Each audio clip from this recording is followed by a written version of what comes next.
Good morning, children. Today I have come to teach you a new rhyme, Little Bird. We shall now recite the rhyme. Once I saw a little bird coming hop, hop, hop. So I cried, little bird, will you stop, stop, stop? I was going to the window to say, how do you do? But he shook his little tail and away he flew.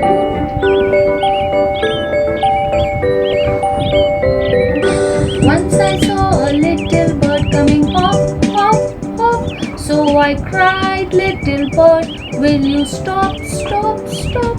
I was going to the window to say, how do you do? But he shook his little tail and away he flew.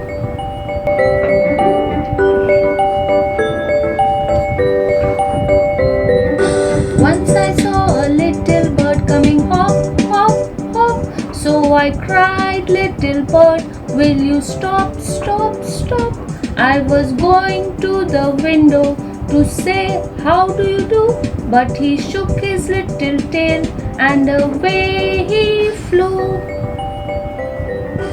Children, I hope you enjoyed the rhyme Little Bird.